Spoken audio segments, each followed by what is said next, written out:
quisiera destacar. Y bueno, pues sin más, para empezar esta mesa, vamos a seguir el siguiente orden. Va a exponer en primer lugar la consejera presidenta Patricia Avendaño, en segundo lugar la consejera Cecilia Hernández, y en tercer lugar el consejero Ernesto Ramos. Sonia Pérez será la segunda ponente, después en tercer lugar Ernesto Ramos y finalmente la consejera presidenta, la consejera Cecilia Hernández, la consejera Sonia Pérez, y el consejero Ernesto Ramos.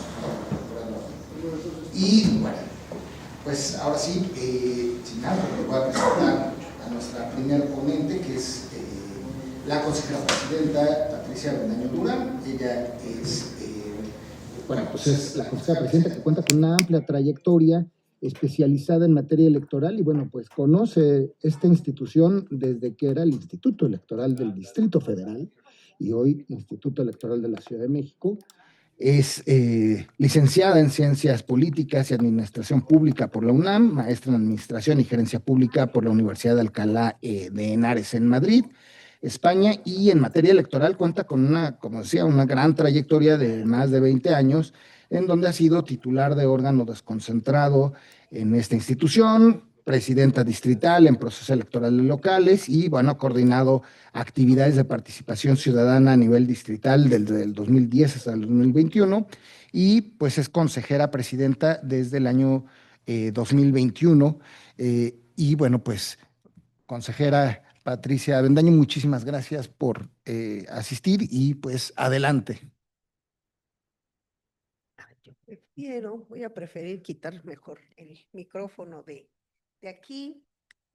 Sí, pues muy buenos días a todas, a todos quienes están presentes, quienes nos siguen de manera virtual. Para nosotros es muy valioso poder compartir con todas las personas que están participando en el Congreso, en este Congreso tan significativo, porque me parece que parte de las reflexiones que nosotros tenemos que compartir es mucho de lo que hacemos como órganos electorales, ahora que se detona precisamente la discusión de una probable reforma electoral, pero justamente como resultado de una reforma muy relevante que se llevó a cabo el año anterior en relación con el Poder Judicial, bueno, pues se transforma totalmente la manera en que las personas que integran este poder de la Unión son designadas, en este caso electas. Entonces nosotros vamos a hablar de cuál fue nuestra experiencia en esta materia en relación con el proceso electoral del sistema judicial en la Ciudad de México. Recordemos, eligieron cargos federales que implicaron la Suprema Corte de Justicia y otros órganos de carácter federal, pero a nivel de la Ciudad de México y de 19 entidades federativas se replicaron de igual manera este tipo de ejercicios. Entonces, lo primero que tengo que comentarles es que a nivel federal la reforma se lleva a cabo, se publica el 15 de septiembre. El 15 de septiembre se da esta reforma del Poder Judicial Federal y ello implicaba que las entidades federativas tenían un plazo para llevar a cabo una reforma similar para modificar también la manera de designación de elección de las personas que integran los poderes judiciales locales. Había este mandato de la Constitución Federal. Entonces, a nivel local, fíjense, si el 15 de septiembre de 2024, para el 23 de diciembre de 2024, pocos meses después, se procesa y se avanza con la reforma del Poder Judicial a nivel Ciudad de México. Y, digamos, siguiendo estos mismos parámetros genéricos, es que se tiene que avanzar con esta preparación. Ahora, tomemos en cuenta que en general son más de 10 meses los que para cualquier proceso electoral nosotros tenemos que destinar para planear, para prever adquisiciones, compras, procedimientos. Y es una elección completamente novedosa, siempre me gusta resaltarlo, es procedimientos, y mecanismos y formatos y una serie de disposiciones pensadas para la elección de otro tipo de autoridades se tuvieron que ajustar a la elección de las personas que integran ahora el Poder Judicial. Entonces, una vez que se lleva a cabo la reforma a nivel local, se hace una declaratoria por parte del instituto de inicio del proceso y entonces estamos hablando de muy pocos meses porque fue el 26 de diciembre para una elección que se llevó a cabo el 1 de junio. Estamos hablando de muy poco tiempo, la mitad del tiempo para llevar a cabo una elección que implicaba las mismas tareas que cualquier proceso electoral. Quien emite la convocatoria es el Congreso de la Ciudad de México porque a ellos o ellos, este órgano local legislativo, son los responsables de recibir el registro de candidaturas. Esta función generalmente se hace a través del instituto, pero replicando el modelo federal, es los órganos, los poderes constituidos en la ciudad, quienes integran estos listados de candidaturas para integrar el Poder Judicial. Y en esta etapa, bueno, hay una diferencia muy importante, ya no es el órgano local electoral, sino precisamente el gobierno de la ciudad, el Congreso y el propio Poder Judicial local quien integra este registro de candidaturas, que después evidentemente tuvo una serie de implicaciones y consecuencias respecto a qué tan certera fue la revisión de los requisitos de elegibilidad de estas personas. Lo que nosotros decidimos hacer fue crear una comisión provisional para que encabezara estos trabajos, que estuvo a cargo de mis colegas, 3 de ellos aquí presentes. El consejero Ernesto Ramos encabezó estas tareas muy importantes. Ello implicó una gran cantidad de trabajo, lo acompañaron la consejera Cecilia Hernández, la consejera Sonia Pérez y la consejera Ángeles Gil, y ellos son los que encabezaron estas tareas. ¿Para qué? Para llegar al 1 de junio, en donde se determinó que se elegiría solo el 30% de los cargos. Esto es bien importante porque para 2027 se va a elegir el resto de los cargos. Entonces, se eligieron por primera vez 137 cargos, entre ellos 5 integrantes del Tribunal de Disciplina Judicial, 34 magistradas y magistrados y 98 juezas y jueces. Y esto es muy relevante porque además hay una previsión que yo agradezco y felicito la visión de mis colegas que están aquí presentes de haber definido de origen cuántos cargos correspondían a mujeres y cuántos a hombres, porque eso nos evitó que una vez ya realizada la elección tuviéramos que estar haciendo la selección de a quién le correspondía por nivel de votación, sino que en virtud de esa división de estos cargos son para hombres, tales son para mujeres, tuvimos esta posibilidad de que ya de antemano se sabía cómo se iba a hacer la distribución y en principio decirles que para el Tribunal de Disciplina Judicial, que se compitieron 5 cargos, estaba claramente establecido que eran 3 mujeres, 2 hombres.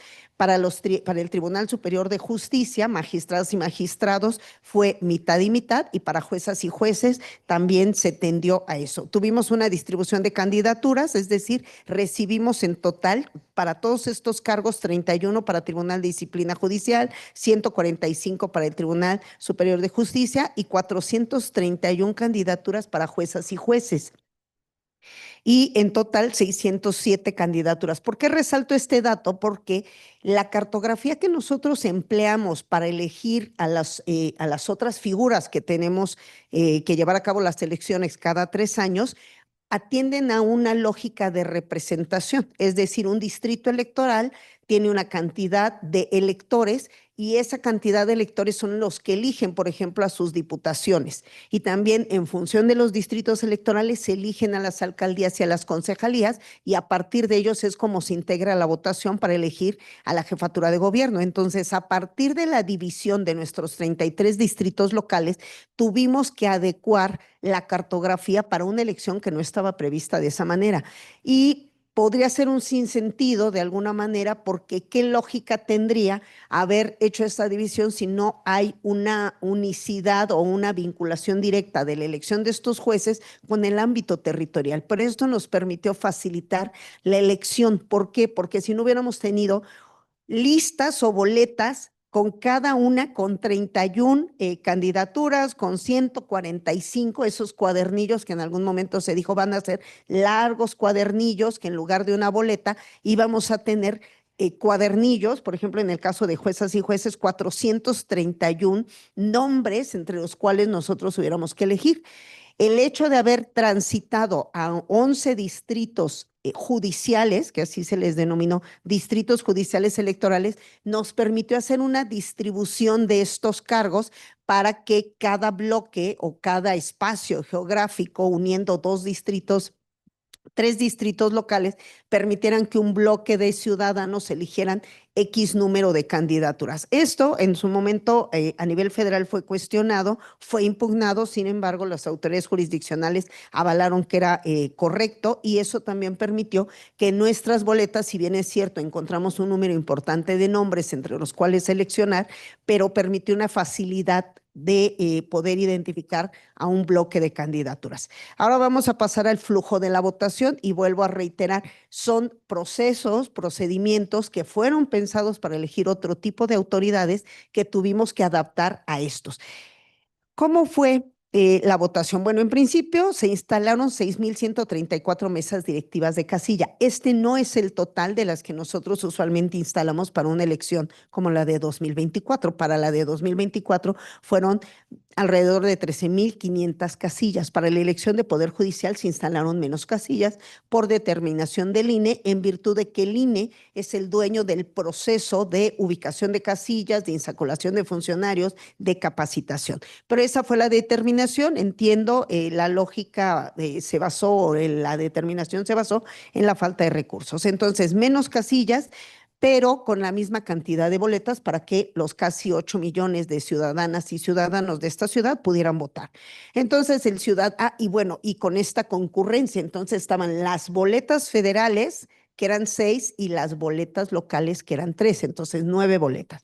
Llegaba el ciudadano, mostraba su credencial, se identificaba que estuviera en la lista nominal, se le entintaba el dedo, se marcaba su credencial y con sus 9 boletas pasaba la mampara para poder emitir su voto.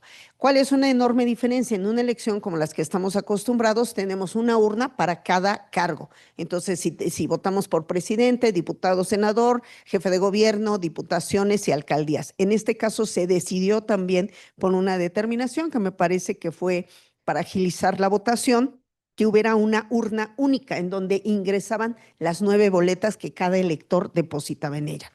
Y esto facilitó que no hubiera una distracción, porque de por sí se involucró entre promedio 17, 20 minutos o más, dependiendo de la persona, la emisión del voto. Entonces, las boletas identificadas con colores hubieran tenido que estar clasificándolas para facilidad del elector, introducirlas todos en la urna única.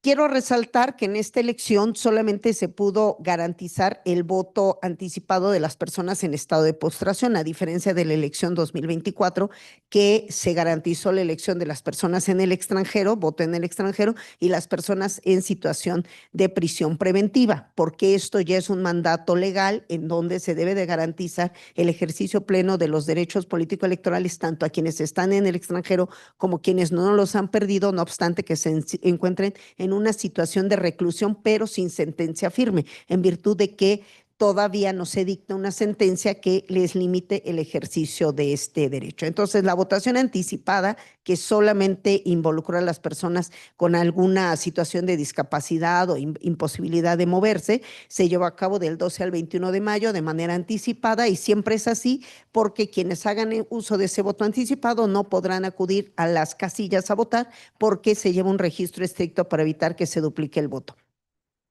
Entonces, bueno, pues comentar que la forma de votación cambió, ya que pues no había emblemas, solo había nombres, cada nombre identificado con un número, y bueno, pues fueron ese tipo de boletas que son completamente distintas a las que nosotros estamos acostumbrados en cualquier tipo de elección. Al respecto, mis colegas, la consejera Cecilia seguramente abundará más, aquí solamente las mostramos, que un tipo de boleta distinta. ¿Qué pasó al concluir la jornada electoral?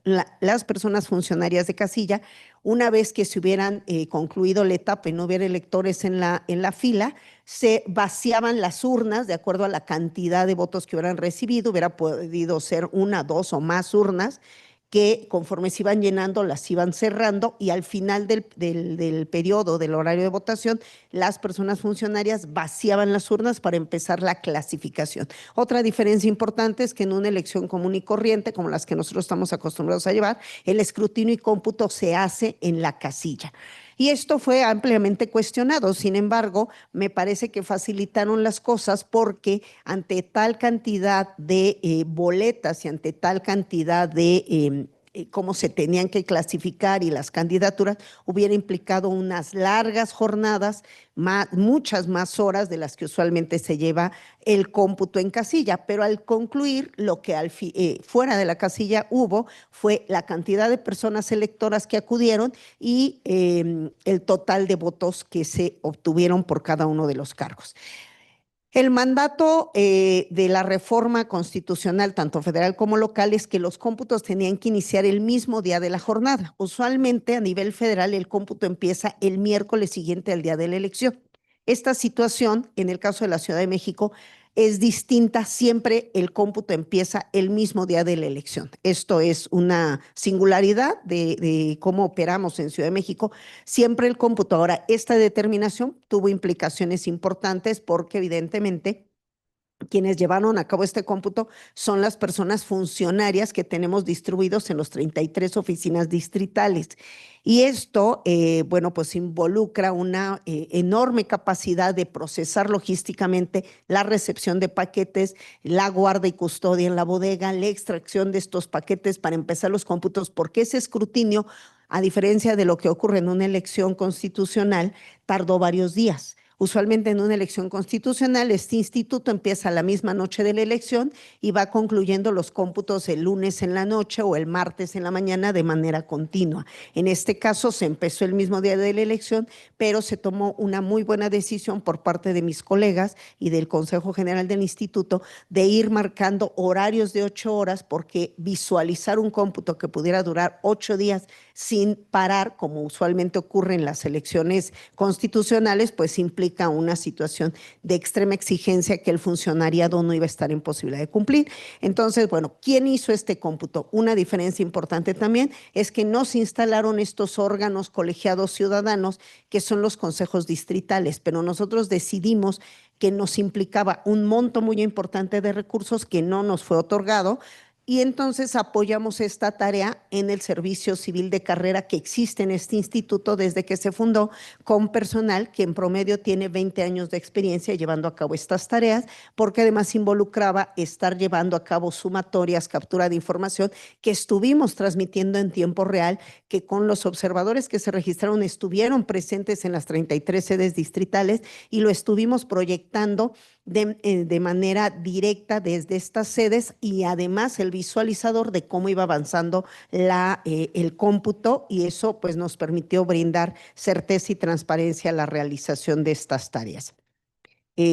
Bueno, también decirles que esto pudo ser transmitido, que no tuvimos ningún problema en cuanto a sonido, quienes estaban, todo el personal perfectamente identificado, y tuvimos que a lo largo de 8 días se concluyó sin ningún incidente, sin ninguna eventualidad, los cómputos distritales, y una vez ocurrido esto, el Consejo General, a diferencia de lo que ocurre en las elecciones tradicionales, que en cada distrito se identifica quién ganó la diputación, quién es el triunfador en materia de alcaldía en la parte que le toca a cada distrito y quién resultó ganador en ese ámbito territorial de la elección de jefatura de gobierno. Ahora toda la sumatoria de los resultados se tuvo que trasladar a la sede del Consejo General para llevar a cabo esta integración de resultados, y sin mayor problema los pudimos obtener en función de la mayor votación, y se asignaron, y prácticamente de manera inmediata estuvimos en posibilidad de entregar las constancias de mayoría a las personas que obtuvieron la mayor votación, y de manera tal que la asignación de cargos, que vuelvo a resaltar, fue una magnífica decisión por parte de mis colegas que visualizaron que de antemano tenía que decirse cuántas mujeres y cuántos hombres, apoyando siempre este principio de que en caso de duda o ante esta digamos que no fuera un número impar de cargos a asignar, se favoreciera a las mujeres. Entonces, en esta asignación de cargos podemos ver que el Tribunal de Disciplina Judicial quedó conformada por 3 mujeres, 2 hombres, y obviamente son las personas que obtuvieron la mayor votación. Magistraturas en la Ciudad de México, hubo paridad, juezas y jueces de la misma manera, 49 y 49, y entonces tenemos que logramos la elección de 137 cargos, en donde no hubo ninguna duda de por qué tenían que ser asignados de esta manera. manera. Y bueno, la última tabla es un poquito más compleja, pero ahí nos dice las materias en las cuales fueron triunfadoras las personas que compitieron. Y bueno, pues en este momento, evidentemente, como una garantía de que el proceso se llevó a cabo adecuadamente, pues se están o se estuvieron resolviendo en los tribunales los medios de impugnación de las personas que consideraron que se había vulnerado alguno de sus derechos. Y bueno, pues siempre señalar que esta autoridad electoral administrativa, por fortuna, nuestro sistema prevé que hay por lo menos 3 instancias que pueden revisar las acciones que llevamos a cabo. Y en primer lugar, el Tribunal Electoral de la Ciudad de México, luego la Sala Regional y finalmente la Sala Superior. Entonces, con la certeza de que se han ratificado todas las decisiones que nosotros adoptamos hasta el momento y que nos permite afirmar fehacientemente de que la elección que organizamos con reglas distintas, adecuaciones, menor tiempo, menor recursos, fue exitosamente realizada por este instituto. Es cuanto por mi parte. Muchísimas gracias.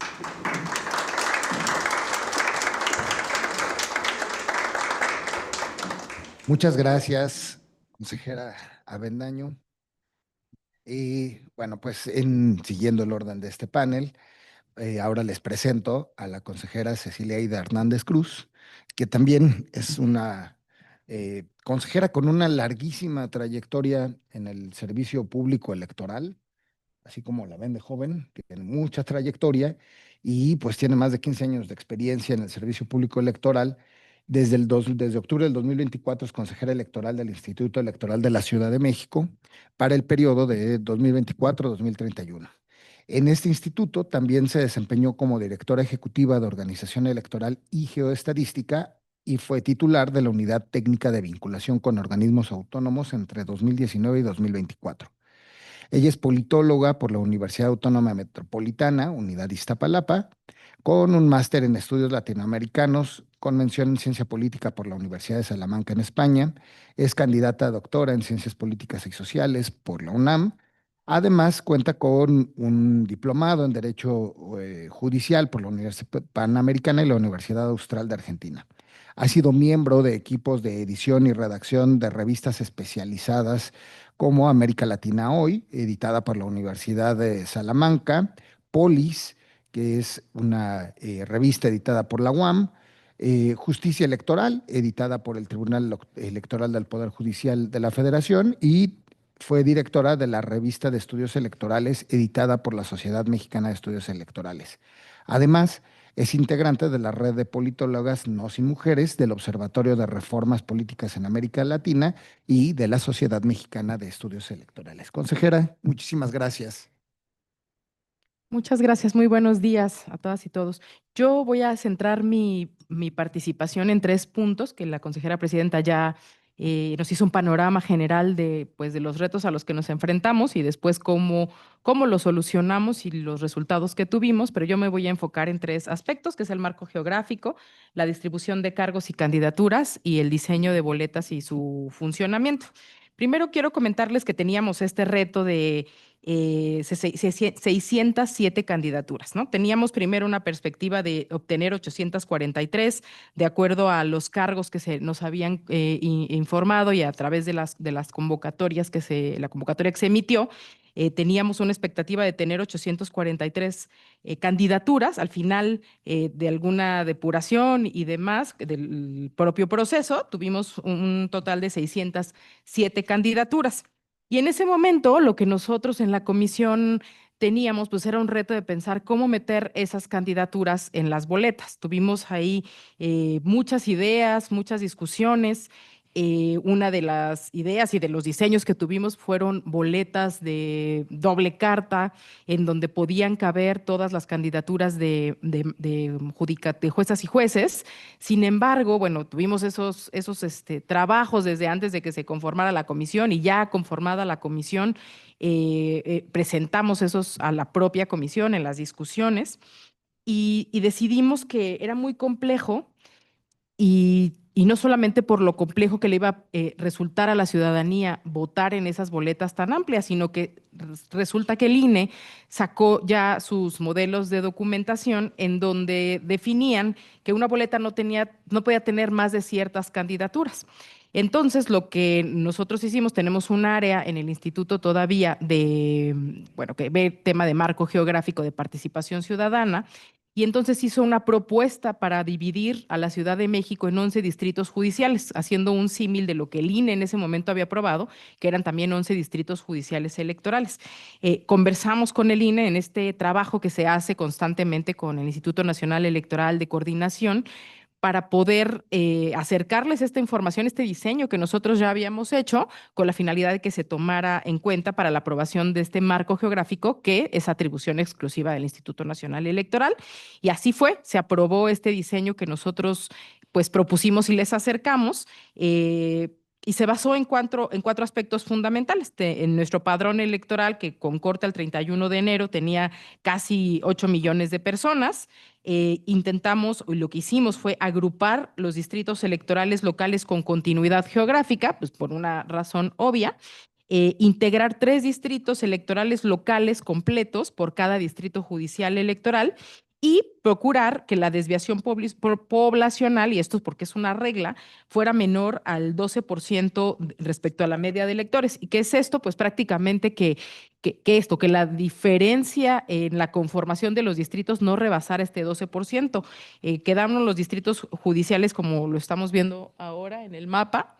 Y ahí pueden ver, por ejemplo, que el Distrito Judicial 11 parece más grande, pero con estos criterios que les explico, poblacionales y de agrupación, pues quedan más o menos en población organizados de una forma equilibrada, como lo podemos ver en la siguiente tabla, ¿no? Por ejemplo, en el Distrito 9 hubo ahí una desviación de menos 11.37% y el Distrito 7, pues una desviación de 12%, pero en general las desviaciones que hubo en todos los distritos fueron mucho menores. ¿Esto qué quiere decir? Pues que quedaron equilibrados estos distritos judiciales en cuestiones poblacionales y se traduce después en instalación de casillas y en boletas y documentación que se distribuyen en cada una de estas casillas. Después teníamos otro reto, ¿no? Ya teníamos los 11 distritos judiciales y ahora decíamos, bueno, ¿cómo vamos a hacer la distribución de los cargos? Porque no teníamos cargos suficientes por materia para que todos tuvieran el mismo número de cargos y candidaturas distribuidas. Entonces, igualmente en la comisión lo que decidimos, con apoyo de las áreas técnicas, es tener una metodología que fuera en todo momento replicable, que fuera descrita exactamente en el acuerdo cómo se llevó a cabo esta distribución, que no le quedara la duda a nadie que fue una decisión o que hubiera sido una decisión arbitraria, sino que metodológicamente era robusta y se sustentaba. Entonces, lo que hicimos fue tener estos criterios por paridad. La distribución se inició siempre con la asignación de un cargo para una mujer y alternando hombre y mujer.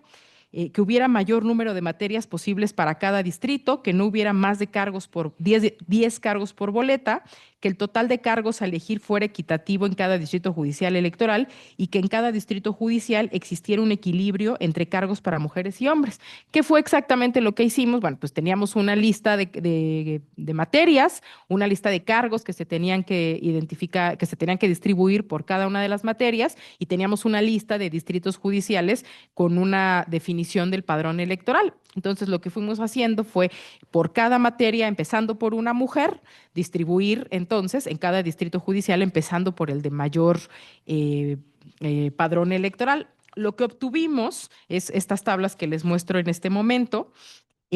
Ahí van a poder ver esto que les digo, ¿no? El distrito judicial electoral y el padrón de cada uno de estos distritos, las 3 direcciones distritales que conforman o que conformaron ese distrito judicial, y las materias, en este caso para el tema de magistraturas, que teníamos disponibles para asignar, y el número de cargos que estaban entonces, que quedaron por cada uno de los distritos. Entonces ahí, como pueden ver, por ejemplo, en el distrito 1, podemos ver que había la posibilidad de elegir, o así quedó en esta distribución, a una mujer para la materia civil, pero no había un hombre, ¿no? En este distrito. Y así, entonces al final, en este mismo ejemplo, podemos ver que para el distrito 1 tuvimos un total de 3 cargos a elegir, y estos se distribuyeron posteriormente en las candidaturas, ¿no? Tuvimos 12 candidaturas para mujeres, 6 candidaturas para hombres, en total un 18.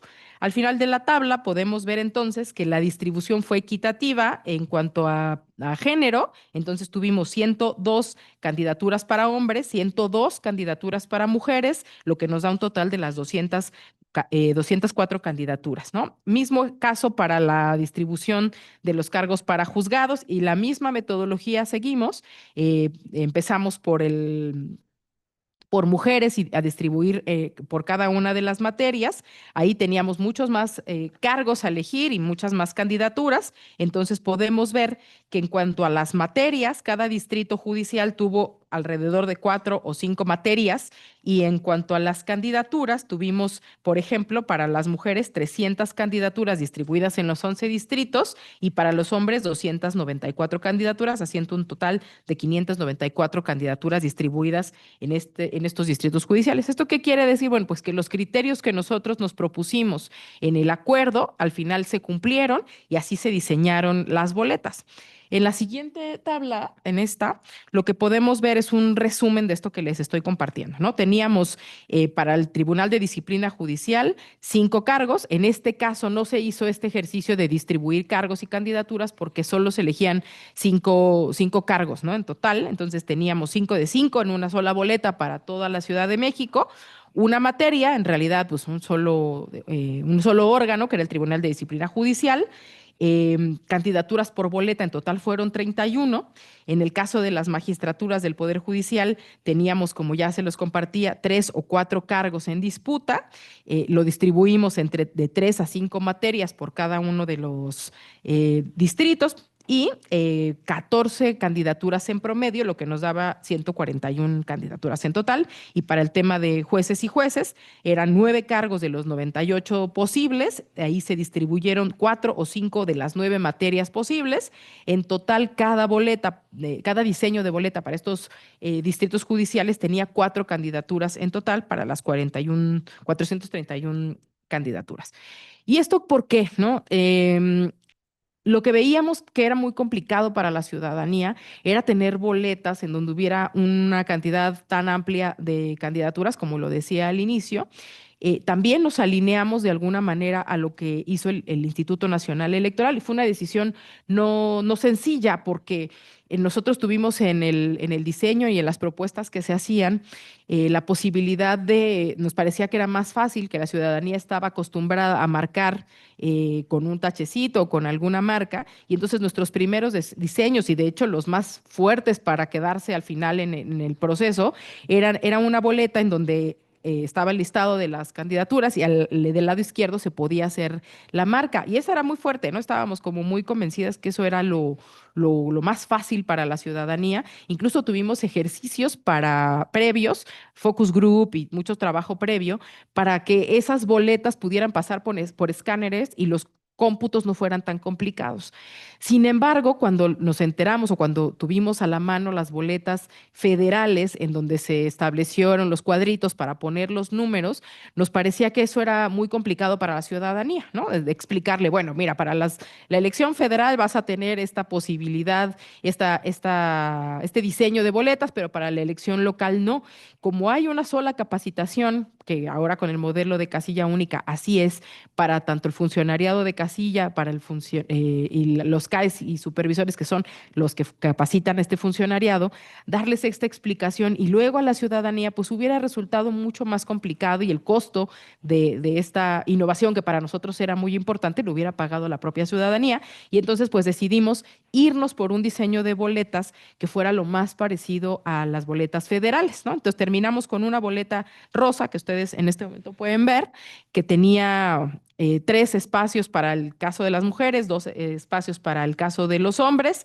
El diseño pues era prácticamente muy similar al del INE. Había un código en medio en donde se definía cuáles eran los poderes que estaban proponiendo a cada una de estas candidaturas, el número consecutivo, que eso sí era constitucional, que fuera consecutivo empezando por las mujeres y terminando por el hombre, ahí nos dan en este caso 45, porque son modelos de 45 candidaturas, y luego la boleta azul tenía la misma lógica, empezando el número 1 y terminando al final, dependiendo de cada distrito judicial de cuántas candidaturas tenía. Y aquí lo que nosotros también decidimos de una manera distinta a lo que se hizo en otros institutos, por ejemplo, es que el orden de las candidaturas fuera estrictamente alfabético, ¿no? Por ejemplo, el IEM lo que hizo fue agrupar los nombres de las candidaturas de acuerdo a las materias, porque bueno, ellos tenían un criterio y les parecía que era más fácil para la ciudadanía. Habrá que ver en la mesa de mañana si eso resultó de alguna manera mejor o no en los cómputos, pero creo que nosotros tomamos una buena decisión porque constitucionalmente así estaba. Está probado que las personas se van siempre a los primeros números de cualquier elemento que tenga un listado, ¿no? Por ejemplo, en Melate o esas cuestiones, los primeros números que se ocupan son los primeros números que se escogen son los primeros números. Entonces, esto permitía que hubiera un equilibrio en las candidaturas y que hubiera un tema bueno, que no hubiera ninguna distinción por el nombre de la candidatura porque era en estricto orden alfabético. Y lo que hicimos fue seleccionar por colores las materias y explicar en todas nuestras capacitaciones y en todo el trabajo de difusión y de explicación y de pedagogía que se hizo, que era interesante o importante votar por cada uno de los colores, porque esto permitiría que se pudieran conformar los distritos. Ahora, a la distancia, después de las elecciones, les podemos decir que esto tuvo no complicó, no hubo una materia que se quedara sin votación, todas las candidaturas tuvieron votación y pudimos, como ya lo decía la consejera presidenta, asignar y entregar las constancias a todas las candidaturas sin que esto fuera un problema ni en los cómputos ni en la entrega de las constancias. Y bueno, esta boleta que ahí tenemos en el futuro, quizás un área de oportunidad porque tenía muchas candidaturas, ahí no sé si el consejero Ramos lo comentará, pero en los cómputos lo que sí nos manifestaron fue muy complicado porque tenía muchas candidaturas y al momento de llenar las hojas de operaciones pues fue un poco complicado, pero sí lo que les puedo adelantar es que los cómputos fueron numéricamente perfectos. El número de votos que tenía que tener por el número de boletas que se recibieron fueron el número de votos que al final se tuvieron, ¿no? Ya sea por una candidatura, por votos nulos, por votos en blanco, que al final se convirtieron en votos nulos, todo quedó perfectamente cuadrado. Entonces, eso se pudo ver en los visualizadores de los cómputos, pero ya no me voy a extender más en eso, lo voy a dejar hasta aquí. Muchas gracias.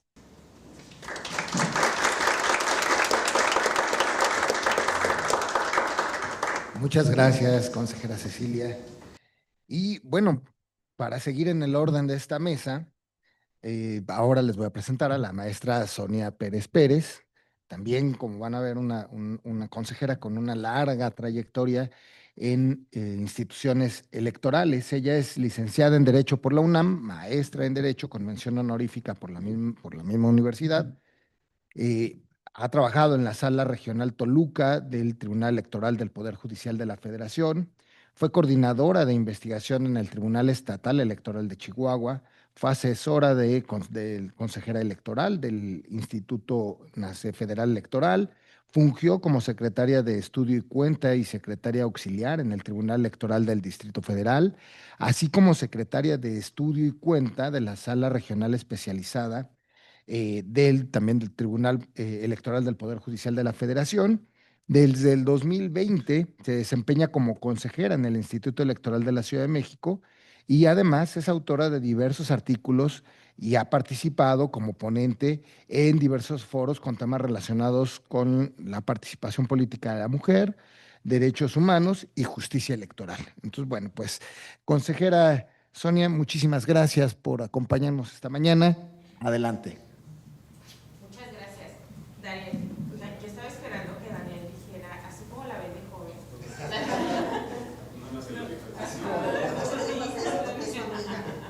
Nada, estoy bromeando. Muchas gracias, Daniel, por la presentación y muchas gracias también por la oportunidad de estar platicando. Estos congresos, la verdad es que son muy interesantes. A mí me gusta mucho participar en estos eventos académicos porque nos da la oportunidad de poder reflexionar, nosotros desde autoridades, de mostrar un poco lo que hicimos, pero también poder recibir esta mirada crítica que tal vez no se da en el momento, pero sí se queda ahí también estas posturas que manifestamos y que con el análisis que se va haciendo desde la academia pues enriquece mucho también estos ejercicios porque además, bueno, desde la visión política se tienen muchas perspectivas. En el quehacer del instituto tenemos que conjuntar tanto la parte política como la parte jurídica, y es ahí donde empezamos a generar estas salidas, opiniones también. Nos damos cuenta, por un lado, que el derecho es maleable y que tenemos que encontrar caminos para hacer realidad todas estas aspiraciones que tenemos y que queremos ver en la realidad,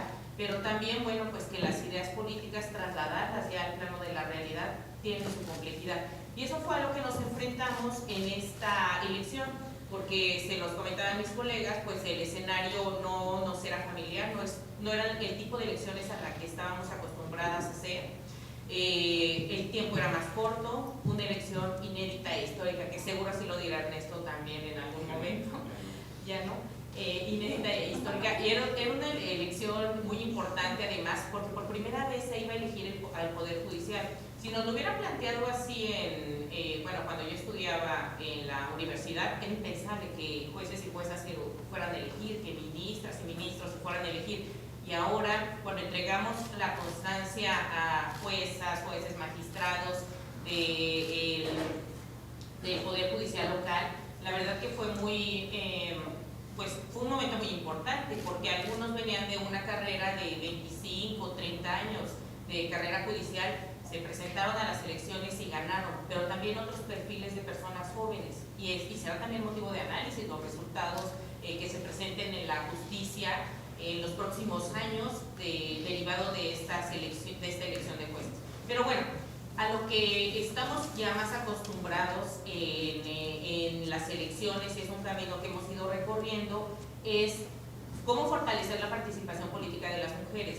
Y fue una premisa que tuvimos, ahora que vamos a implementar la elección judicial, decir cómo vamos a hacer que todas estas reglas que ya hemos implementado y que ya los partidos políticos, sí con resistencias, pero han ido aceptando, este respeto a los temas de paridad, a la equidad en la participación política de las mujeres, bueno, esto y otros temas, ¿no? También vinculados con la imparcialidad y que los servidores públicos no intervengan en las elecciones, todas estas aristas, pero yo les quiero hablar específicamente de la participación política de las mujeres. ¿Cómo hacemos? ¿Cómo le hacemos? Y lo primero que yo quisiera comentarles es cuál era el estado en que se encontraba el Poder Judicial actualmente.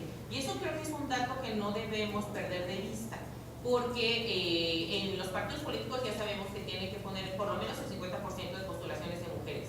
Es una regla que también se aplicó ahora para el Poder Judicial, de que por lo menos la mitad de los cargos pues fuera para mujeres.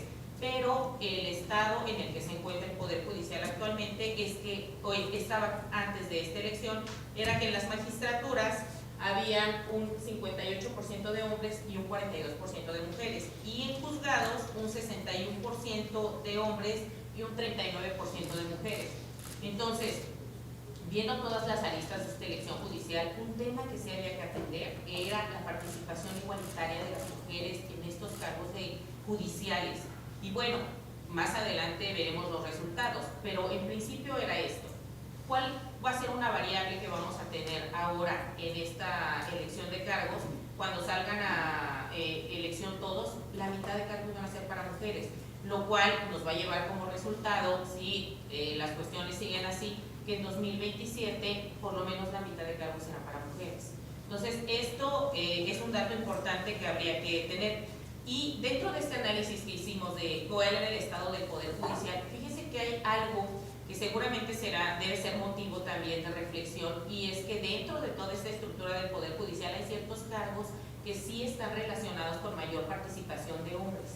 Hay ciertas materias en donde participan más hombres. Por ejemplo, en los juzgados penales hay solo 21% de mujeres juezas y 79% de hombres.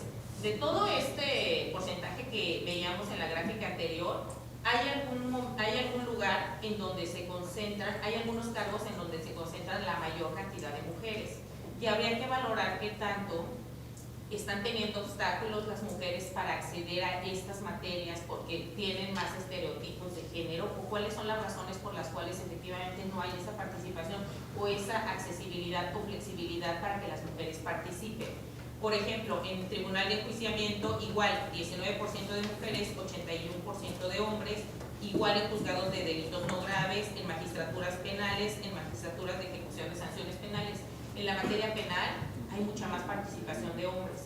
Y si es así, la verdad es que también tendríamos que hacer una reflexión al interior del Poder Judicial de por qué no están participando las mujeres. Y un dato que podría ser también relevante y enriquecedor es con estos cargos que salieron a convocatorias abiertas para que se inscribieran, no tenemos esos datos, porque esos datos los debe tener el comité de evaluación, que fueron los que recabaron las solicitudes. Pero sí será importante saber si efectivamente las mujeres no levantaron la mano para competir, y eso nos daría a lo mejor elementos adicionales de reflexión, o simplemente en este tipo de movimientos en el Poder Judicial se ha privilegiado la participación de hombres, porque realmente ahora que fue una convocatoria abierta, sí ha habido mujeres que han levantado la mano para decir yo quiero participar y yo quiero ser magistrada o juez en estas materias que tradicionalmente están enfocadas a hombres. Ahora, ¿cuál fue la variable diferente, digamos, a lo que se plantea con los partidos políticos? Aquí en las convocatorias que sacaron los comités de evaluación ya venían cuáles eran los cargos que efectivamente iban a ser para mujeres y cuáles los de hombres. Esto no pasó a nivel nacional, ahí tuvieron que establecer cuántas vacantes eran para hombres y para mujeres. Pero aquí, como ya estaba previsto, pues fue mucho más claro para las personas que participaban cómo iba a ser este concurso, y es la primera vez en una elección en donde compiten, digamos, de manera tajante las mujeres entre mujeres y los hombres entre hombres para una vacante. ¿Y cuáles son los efectos que tiene también esto? Que si se genera una vacante por alguna renuncia, forzosamente tiene que ser ocupada por mujeres. Es un poco como hacen en los concursos internos, que son exclusivos para hombres o para mujeres, gracias, servicio profesional, por ejemplo. Entonces, esto les da una mayor tranquilidad y una mayor posibilidad de competir a las mujeres, porque saben que esa vacante sí o sí va a ser para mujeres. Ahí podemos ver cuáles fueron los números específicamente, en donde sabemos cuántas vacantes fueron para hombres y cuántas para mujeres. Ahora, ¿qué fue relevante que hayamos tomado como decisión en el instituto? Primero, que no hayamos tomado de manera aleatoria la participación de mujeres y de hombres, y que a lo mejor en algún momento en estos distritos judiciales que se hicieron, en algún distrito se concentrara una mayor cantidad de mujeres compitiendo o de hombres, sino lo que hicimos fue establecerlo de manera igualitaria, y por lo tanto prácticamente en cada distrito judicial tenían el mismo número de candidaturas de mujeres y de hombres participando, el mismo número de vacantes. Todas las mujeres participaron en toda la ciudad de manera proporcional, digamos así. Y además en los mismos cargos, no solamente en magistratura, sino también en juzgados. ¿Cuántas candidatas y cuántos candidatos participaron? Miren, normalmente con los partidos políticos lo que vemos es que a veces cumplen con mucho sacrificio y con mucho trabajo, cumplen en la postulación de mujeres. Ahora, ¿qué fue lo que vimos aquí? Miren, candidaturas de... Creo que tenemos problemas. ¿Sí? Bueno, creo que hasta me escuché un poco más fuerte. ¿Mejor? Sí, ¿verdad? Bueno. Miren, ¿cuántos cargos tuvimos? 70 cargos fueron para mujeres y tuvimos 429 candidaturas de mujeres. Ahora, en hombres tuvimos 68 cargos y tuvimos 414 candidaturas posibles. ¿Qué significa esto? Que había en las convocatorias, como fueron respecto de los 3 poderes, estos números varían un poco porque hubo quienes se inscribieron en las 3 convocatorias y entonces fueron seleccionadas mujeres en lo que fueron idóneas, digamos, para los 3 comités. Entonces, esto fue variando los números, pero al final ya sabemos cuáles fueron las postulaciones recibidas, y esto nos da estos siguientes números. Para los 70 cargos que estaban para mujeres, recibimos 398 candidaturas, y para 68 cargos de hombres tuvimos 380 candidaturas, perdón.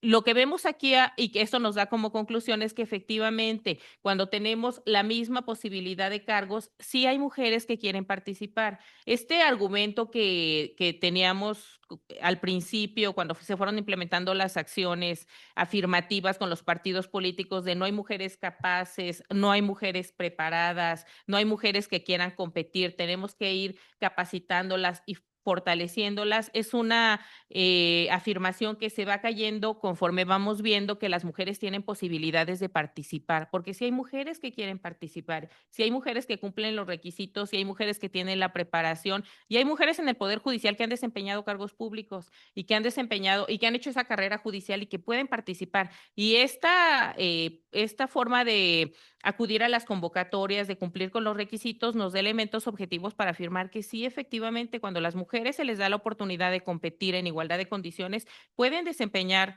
estos cargos públicos. En la siguiente lámina podemos ver cuántas candidatas y cuántos candidatos participaron y en total incluso podemos ver probablemente numéricamente es porque hay uno o dos cargos más, que hay una mayor participación incluso de mujeres. 311 mujeres participaron contra 296 hombres.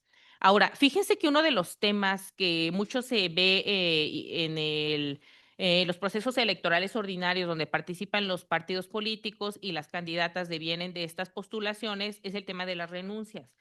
Y fue uno de los temas que nosotros como colegiado advertimos para que esto no generara una problemática o en su caso las mujeres fueran presionadas para declinar de los cargos por alguna circunstancia. Y tomamos igual la experiencia de los procesos anteriores y lo que dijimos, bueno, primero que el número de declinaciones no pudiera ser una alerta, o sea, que de repente vinieran, como hemos visto en otras entidades en los procesos electorales, que vienen tantas declinaciones con una de esas mismas características, que eso es un foco rojo y decimos, oye, algo está pasando ahí. Pero además, este proceso de verificación que hacemos en el instituto, en donde viene una mujer o una candidatura a decir que quiere declinar, hacemos una ratificación, por supuesto, ni siquiera tienen que volverlo a hacer por escrito, sino que les decimos que tienen que presentarse, si quieren de manera presencial o de manera virtual, para que pueda verificar un fedatario público del instituto que la persona, primero, se esté identificando que es la persona que lo está haciendo de manera libre y que no hay ninguna coacción o alguna presión para que tengan que renunciar al cargo. Entonces, ya que tenemos esta digamos, verificación de requisitos, entonces ya el órgano colegiado determina que es procedente esa renuncia o esa declinación a la candidatura. Y lo que vimos aquí en términos numéricos es que las declinaciones no fueron una alarma. Hubo el mismo número de declinaciones prácticamente de mujeres y de hombres, entonces no tuvimos ahí una alerta, pero además cumplieron con ese requisito de que hubiese esta verificación de que efectivamente había sido de manera libre, pero además un dato muy importante, si hay ahí una declinación de mujer, la candidatura tenía que ser de mujer. Entonces, en términos de paridad, no se afectaba este número de postulaciones. Y finalmente, quisiera comentarles de manera muy general dos cuestiones. ¿Qué hicimos en materia de la 8 de 8? Que en su momento empezó como la 3 de 3 y en general podríamos concluir que son todos estos requisitos para que las personas violentadoras, agresoras sexuales, deudoras alimentarias no pudieran acceder a estas candidaturas. Ordinariamente se les pide que sea un escrito bajo protesta de decir verdad, de que no han sido personas sancionadas, que no han tenido una sentencia firme o que no se encuentran inscritas en los registros públicos tanto del INE como de deudores alimentarios, en fin. Lo que ha hecho este Instituto Electoral desde el proceso electoral pasado no es quedarse solamente con esta escrito de bajo protesta de decir verdad, sino que se verifica con las autoridades que efectivamente dentro de los registros de las autoridades penitenciarias, del registro civil y verificamos también el registro público del INE, no se encuentren estas personas como sancionadas. Pero ¿cuál fue la variable que hicimos ahora? Debido al tiempo y al número de candidaturas. Una vez que supimos quiénes eran las candidaturas ganadoras, estas 138 personas, sí dijimos, estos son los números, estas personas ganaron por el número de votos, pero no les vamos a entregar las constancias, sino que vamos a esperar un plazo de 6 días para que dentro de estos 6 días vayamos a hacerles la pregunta y mandarles un oficio a todas las autoridades, mandarle la lista de las personas ganadoras y si nos decían que alguna de estas personas ganadoras y con el número de votos y una vez concluidos los cómputos había sido sancionada, no íbamos a entregarle la constancia. Entonces, las autoridades cumplieron, realizaron esa verificación, nos mandaron los oficios y nos dijeron, efectivamente, ninguna persona ha sido sancionada por estos delitos o en materia administrativa o deudora alimentaria, y nosotros en esa fecha, una vez concluidos esos 6 días, entregamos las constancias. Entonces, me parece que también eso manda un mensaje muy importante a la ciudadanía, a las personas que dieron su voto de confianza, para quienes ganaron esta elección, de que sí pueden cumplir con los requisitos, pueden haber tenido una trayectoria destacada y lo que sea, pero una persona agresora no va a ocupar un cargo público, no debe ocupar un cargo público. Y eso las autoridades debemos ser muy consistentes, que aún con todas las presiones y aún con todos los cuestionamientos que pudiera haber, si una autoridad que es la competente para decirnos y para mandarnos los oficios y decirnos en mis registros, esta persona ha sido sancionada, no podemos entregar una constancia. Y que entonces, bueno, sea una autoridad jurisdiccional quien lo determine, pero me parece que esto fue también algo muy, muy relevante para el instituto, dejar ese plazo para verificar que las candidaturas bueno, tener esa certeza de que las autoridades nos informaran de manera oportuna. Y bueno, finalmente, quisiera decirles que este procedimiento también fue atípico en temas de denuncias por violencia política contra las mujeres en razón de género. Y esto nos puede dar lugar a muchas reflexiones. No quiero decirles que la mayoría de denuncias que se presentan en los procesos ordinarios, cuando participan los partidos políticos y postulan candidaturas, el número mayor es de quejas de violencia política, pero sí hay un número significativo de quejas y se tienen que dictar medidas cautelares y, bueno, incluso ha habido sanciones. Pero ahora hay una variable porque están compitiendo mujeres contra mujeres y eso nos da puntos de reflexión también. Cuando compiten mujeres contra mujeres, se acrecenta el número de violencia, entre ellas se van agrediendo.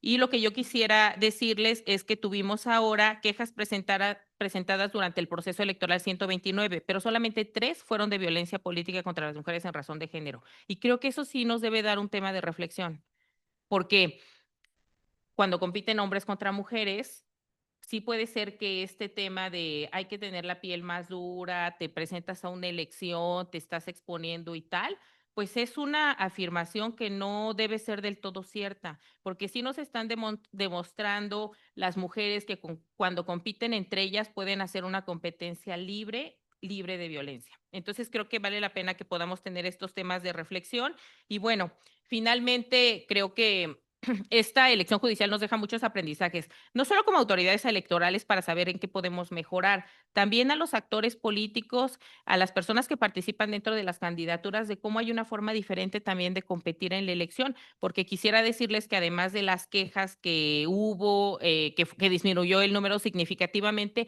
no tuvimos ninguna queja vinculada con que los servidores públicos estuvieran interviniendo en las elecciones, la utilización de programas sociales, la promoción personalizada, digamos, tampoco tuvimos ese tipo de denuncias. Entonces, esta elección judicial también creo que genera muchas reflexiones y áreas de oportunidad para saber cómo se puede hacer elecciones de una manera muy limpia y además de lo que les comentaba, libre de violencia, observando estos principios y teniendo estos mismos resultados. Es cuanto, muchas gracias.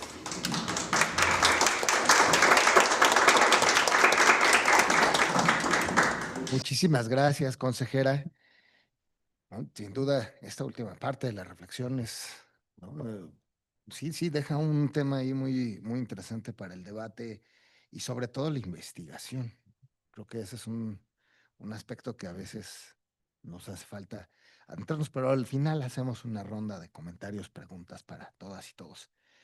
Y bueno, para finalizar esta ronda de presentaciones, ahora es el turno del consejero Ernesto Ramos Mega, que es consejero en este Instituto Electoral de la Ciudad de México desde octubre del 2020. Actualmente preside la Comisión Provisional para la Implementación y Seguimiento de los Trabajos que se desarrollaron en el proceso electoral local extraordinario del Poder Judicial 2024-2025, de la Comisión Permanente de Género, Derechos Humanos, Educación Cívica y Construcción de Ciudadanía, y la Comisión Provisional de Vinculación con Organismos Externos. También es profesor de la Facultad de Ciencias Políticas y Sociales aquí en la UNAM, licenciado en Ciencia Política y Relaciones Internacionales por el Centro de Investigación y Docencia Económicas. Y bueno, pues tiene una maestría en Derecho y una especialidad en Derecho Electoral por la UNAM, ambas con mención honorífica. Actualmente está desarrollando su tesis de doctorado en Derecho Electoral en la Escuela Judicial Electoral del Tribunal Electoral del Poder Judicial de la Federación. Cuenta con más de 25 años de experiencia en procesos electorales, ha tenido cargos directivos en el Instituto Federal Electoral, el Tribunal Electoral del Poder Judicial de la Federación y el Instituto Electoral del Distrito Federal. Ha sido consultor en voto electrónico para el Programa de Naciones Unidas para el Desarrollo y ha participado en proyectos de modernización en apoyo a diversas autoridades de América Latina. Ha impartido clases en varios cursos de posgrado, diplomados y talleres. Cuenta con publicaciones en diversos libros y revistas especializadas sobre la materia electoral. Y bueno, pues ha tenido también la experiencia de presidir comisiones como la de Participación Ciudadana y Capacitación, la Comisión Permanente de Organización Electoral y Geoestadística y la Comisión Provisional de Desarrollos y Sistemas Informáticos. Adelante, consejero, muchísimas gracias por participar con nosotros. Muchas gracias, Daniel. Gracias a las personas que nos acompañan, a mis colegas. De hecho, gran parte de lo que, de la introducción de mi presentación ya la dijeron mis colegas, por lo cual me voy a ir un poquito más rápido y entraremos en materia. Primero, esta es una tabla que muestra justamente los cargos a elegir que tuvimos en la Ciudad de México. Una gran cantidad de candidaturas y de vacantes, pero estas vacantes representan aproximadamente el 30% de las plazas de jueces y juezas y magistradas y magistrados en la Ciudad de México, y los cuales en 2027 pues tendremos que enfrentarnos a un escenario más complejo que este, el doble de candidaturas, seguramente el doble de cargos a elegir, y por eso es importante que tengamos este tipo de reflexiones para ver qué se nos ocurre para ir solucionando estos problemas que tendremos dentro de poco tiempo. Ante esta situación podemos avanzar. Lo que hicimos fue planear una distritación que ya explicó la consejera Cecilia Hernández, porque era realmente muy complicado hacer boletas más grandes que doble carta y con candidaturas de los dos lados de la boleta para presentarle esas sábanas a la ciudadanía y que ésta pudiera elegir a sus candidaturas. Ante esta complejidad, decidimos tomar un modelo de 11 distritos similar a los 11 distritos del Instituto Nacional Electoral, pero con una distritación mejor, en la cual, en lugar de tener el más menos 20% de diferencia de la población que diseñó el INE, en nuestro caso estuvimos dentro del margen de más menos 12%, por lo cual la distribución de votantes por cada distrito fue mucho mejor, y la aproximación al respeto de una persona a un voto y su representación también fue mejor en la Ciudad de México a nivel local. Siguiente, por favor. Estas son las boletas que hicimos, ya las vieron antes. Esta es de la Tribunal de Disciplina. 5 votos tenía la ciudadanía.